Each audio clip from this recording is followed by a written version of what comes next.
ایک سروے کروایا اور مقصد اس کا یہ تھا کہ یہ پتہ کیا جائے کہ لوگوں کے اوپر جو کرونا کا مرض جب پھیلا، جب یہ وبا پھیلی تو اس کا اثر لوگوں کے اوپر کیا پڑا، اور اس سے پھر ہم یہ دیکھیں کہ جو ہم نے فیصلے کیے کیا وہ فیصلے درست ہو رہے تھے، اس کے اندر کوئی کمی تھی، یا جو ہمیں مشورے دیے جا رہے تھے وہ صحیح تھے کہ اور مزید سختی کی جائے، لاک ڈاؤن کیے جائیں، اسمارٹ لاک ڈاؤن کی طرف نہ جایا جائے، اور مختلف اس سے پھر سیکھنے کا، سمجھنے کا بھی موقع ملا۔ اس کے لیے جو ہے پاکستان بیورو اسٹیٹسٹک جو شماریات کا ادارہ ہے، جو باقی پاکستان کے لیے شماریات جمع کرتا ہے، انہوں نے یہ سروے کیا،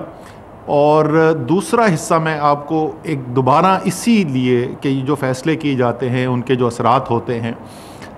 اس کی یاد دہانی کے لیے آپ کو دوسری لہر کے اندر جو ابھی تک معاملات جس طریقے سے چلے ہیں اس کے اوپر بھی ذرا نظر دوڑائیں گے۔ تو یہ دو چیزیں آج ہم کریں گے۔ پہلی سلائیڈ پہ جاتے ہیں جی۔ یہ اب آپ دیکھیے،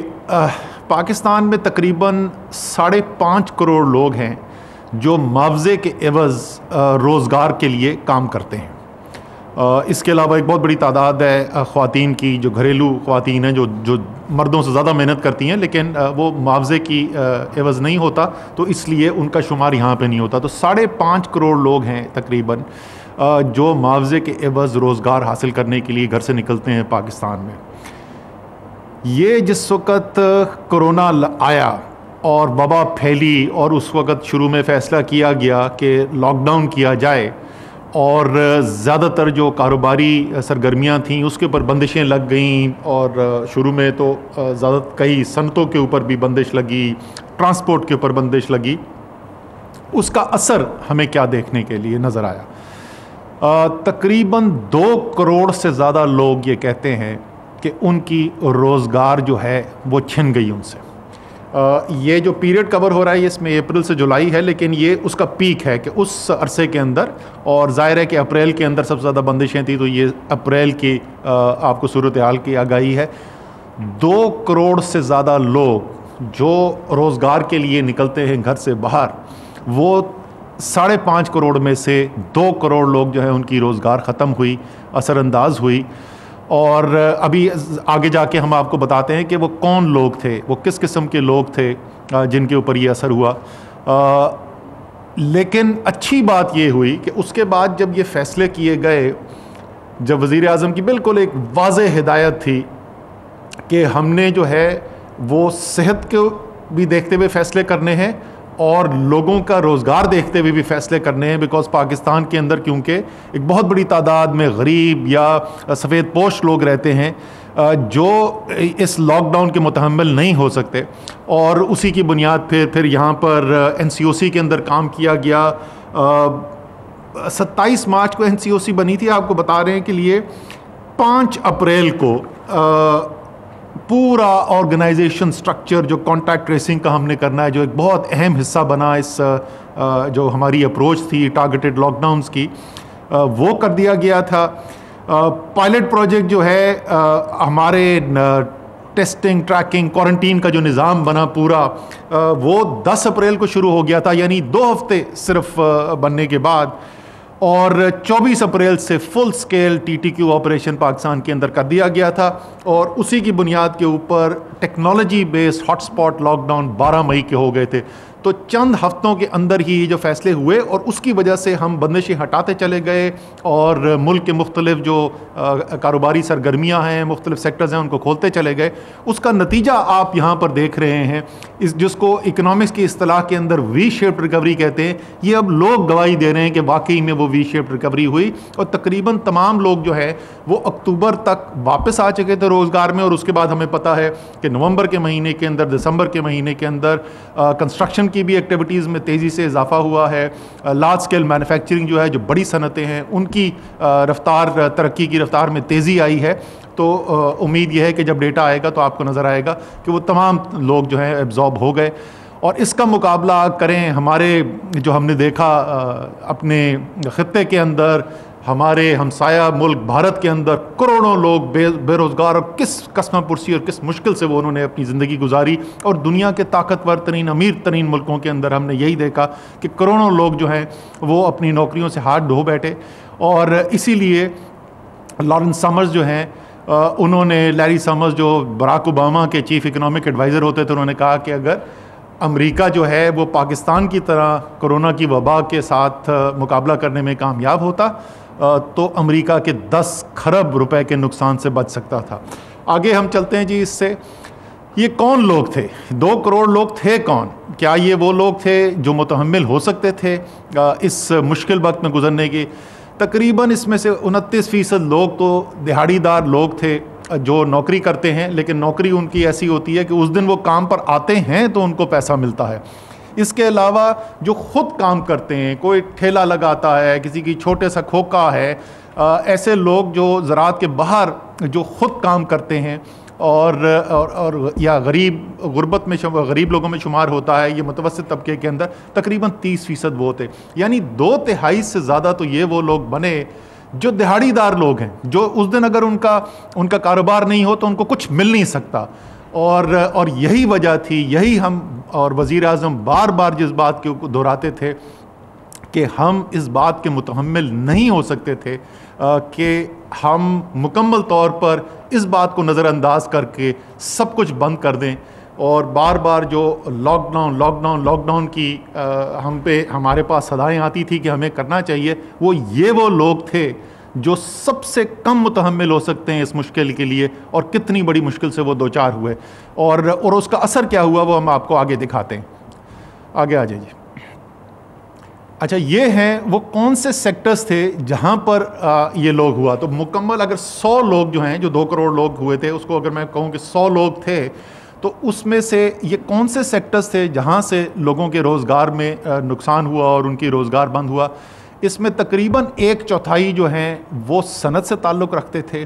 اور کوئی 5واں حصہ جو ہے یعنی 20% جو ہے وہ کنسٹرکشن کے ساتھ منسلک تھے. تو اگر ان دونوں کو میں جوڑ دوں تو تقریباً یہ 46% بنتا ہے. یعنی تقریباً آپ سمجھ لیں ہر 2 میں سے 1 جو ہے، یعنی تقریباً 1 کروڑ لوگ جو ہیں وہ ان 2 سیکٹر سے تعلق رکھتے تھے.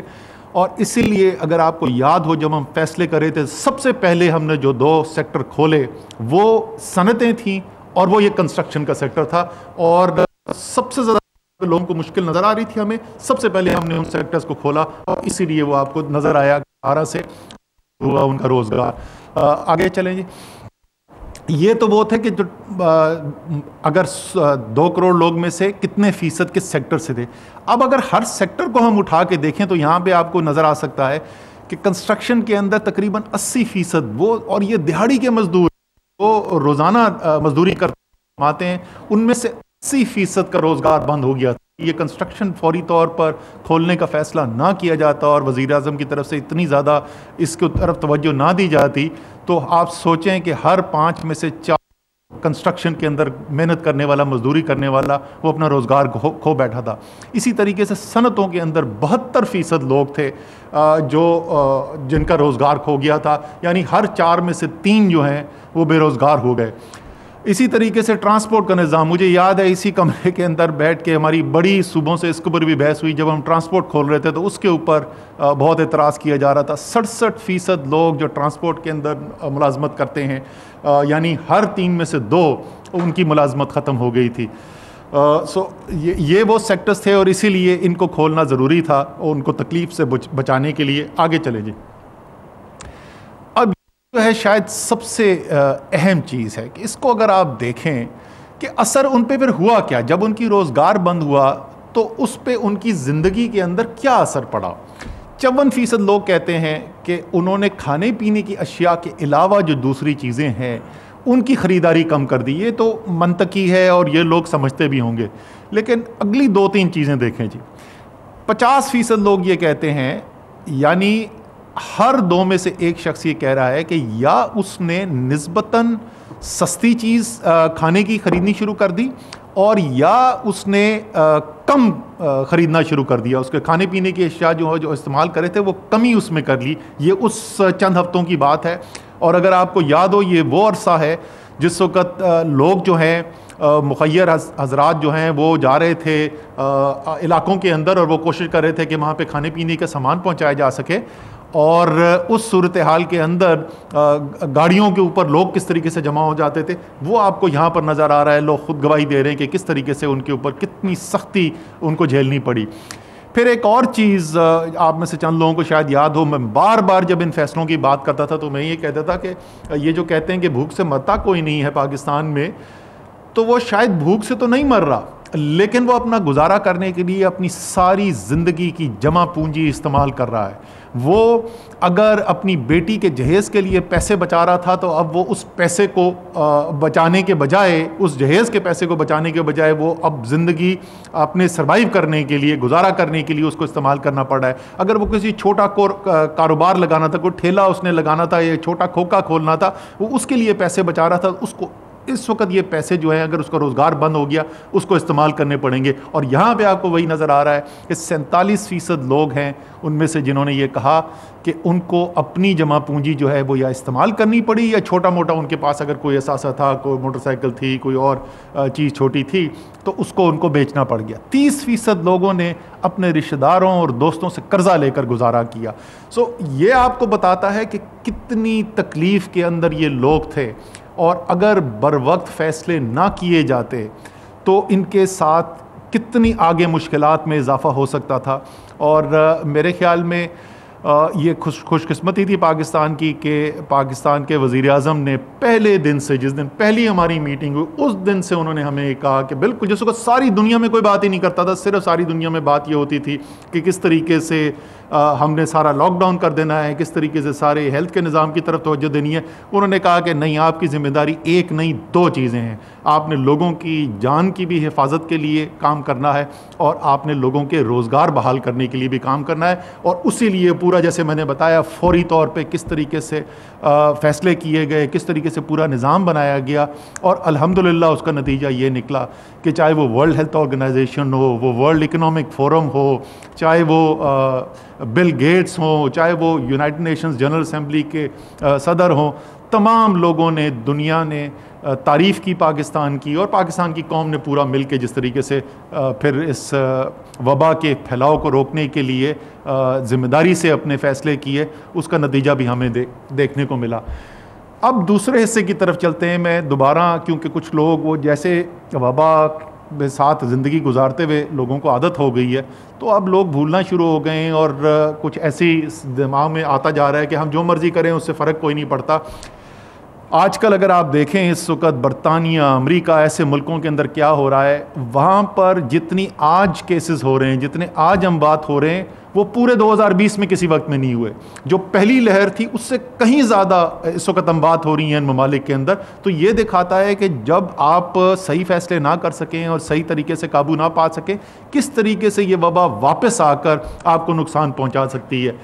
تو اب ذرا آگے چلیں۔ میں آپ کو دکھانا چاہتا ہوں کہ جب دوسری وبا پھیلنی شروع ہوئی، ہم نے اکتوبر کے شروع میں پہلی دفعہ یہ وارننگ دینی شروع کی تھی کہ دوسری لہر آ سکتی ہے، اور جس طریقے سے ہمیں نظر آ رہا تھا کہ لوگوں نے احتیاطی تدابیر کم کرنی شروع کر دی ہیں، اس کے نتیجہ کیا آ سکتا ہے۔ اور نومبر کے آخری ہفتے میں جب بہت زیادہ ہمیں تیزی ہوتی ہوئی نظر آئی تو ہم نے یہ فیصلہ کیا کہ ہم جو سب سے زیادہ ہمارا تجزیہ بتا رہا تھا کہ وہ جو ایریاز، جو سیکٹرز، وہ ایکٹیویٹیز جن کی وجہ سے سب سے زیادہ وبا میں پھیلاؤ میں مدد ہو رہی ہے، یعنی ریسٹورانٹ، انڈور جو ہیں کلوز ڈور ریسٹورانٹ جو تھے، شادیاں اندر بند شادیاں جو ہیں وہ، اور تعلیم کا نظام جو کیونکہ 5 کروڑ بچوں سے زیادہ اس کے اندر منسلک ہے، ہم ان 3 چیزوں کے اس وقت فیصلے کیے۔ یہ آخری ہفتہ ہے نومبر کا جس وقت ہم یہ فیصلہ کرتے ہیں۔ جب وبا کا سیکوینس کیا ہوتا ہے جی، سب سے پہلے آپ کو کرونا لگے گا، جیسے میں اس سے گزرا ہوں پچھلے مہینے، ان میں سے چند لوگ جو ہیں ان کی صحت خراب ہوگی اور وہ ہسپتال جائیں گے۔ ہسپتال جو پائیں گے ان میں سے چند کی صحت زیادہ خراب ہوگی اور وہ آکسیجن کے اوپر یا الٹیمیٹلی وینٹیلیٹر کے اوپر چلے جائیں گے، اور بدقسمتی سے چند ان میں سے جو ہوں گے وہ پھر اللہ تعالیٰ کو پیارے ہو جائیں گے اور وہ واپس صحتیاب نہیں ہو سکیں گے. تو یہ سیکوینس ہوتا ہے، پہلے وبا لگتی ہے، پھر ہسپتال، پھر آکسیجن، اور پھر اس کے بعد اموات. اب آپ یہ دیکھیے ہسپتالوں میں روزانہ پاکستان میں، تمام پاکستان میں، اور آپ کو پتہ ہے یہ بھی ایک بڑا مربوط نظام پہلی دفعہ پاکستان کے اندر ایمرجنسی میں ہم نے بنایا تھا. 700 سے زیادہ ہسپتال منسلک ہیں اس کے اندر پورے پاکستان میں، اور سارا دن اس کا روزانہ ڈیٹا اپڈیٹ ہوتا ہے کہ روزانہ جو ہسپتالوں میں نئے مریض کرونا کی وجہ سے آ رہے تھے، اس میں سب سے زیادہ دوسری لہر کے اندر جو ہم نے مریض دیکھے وہ دسمبر کے پہلے ہفتے میں، 30 نومبر کو جو ہفتہ شروع ہوتا ہے اس ہفتے کے اندر ہم نے دیکھا، یعنی دسمبر کا، نومبر کے آخری ہفتے میں ہم یہ فیصلہ دیکھتے ہیں، دسمبر کے پہلے ہفتے کے اندر آپ دیکھ رہے ہیں کہ جو ہسپتالوں میں کرونا کے مریض آ رہے ہیں ان کی سب سے زیادہ تعداد ہوتی ہے، اور اس کے بعد آہستہ آہستہ کم ہوتی جاتی ہے، کیونکہ جو آپ نے فیصلے کیے تھے جو دسمبر کے پہلے ہفتے کے اندر جو سب سے زیادہ ہائی رسک سیکٹر تھے ان کو بند کیا گیا، تو اس کی وجہ سے وباؤں کے پھیلاؤ کے اندر کمی نظر آ رہی ہے اور ہسپتالوں میں لوگ آہستہ آہستہ کم جانا شروع ہو رہے ہیں. اگلے اس کے اوپر آئیے جی. اس کے بعد جیسے میں نے کہا کہ جب ہسپتال میں جاتے ہیں اس میں سے چند لوگ جو ہیں وہ ان کی صحت زیادہ خراب ہوتی ہے اور ان کو آکسیجن پہ ڈالنا پڑتا ہے، اور الٹیمیٹلی ان کو شاید وینٹیلیٹر پہ بھی جانے کی ضرورت پڑتی ہے. تو دسمبر کے پہلے ہفتے میں ہسپتالوں میں جو مریض آ رہے تھے ان کی تعداد پیک کی اور کم ہونا شروع ہو گئی. اس سے ایک ہفتے بعد، یہ وہی ایک ہفتے کا پیریڈ ہے جس میں نے کہا کہ طبیعت زیادہ خراب ہوتی ہے تو پھر ضرورت پڑتی ہے. دسمبر کے دوسرے ہفتے میں، یعنی 7 دسمبر کو جو شروع ہوا ہفتہ، اس میں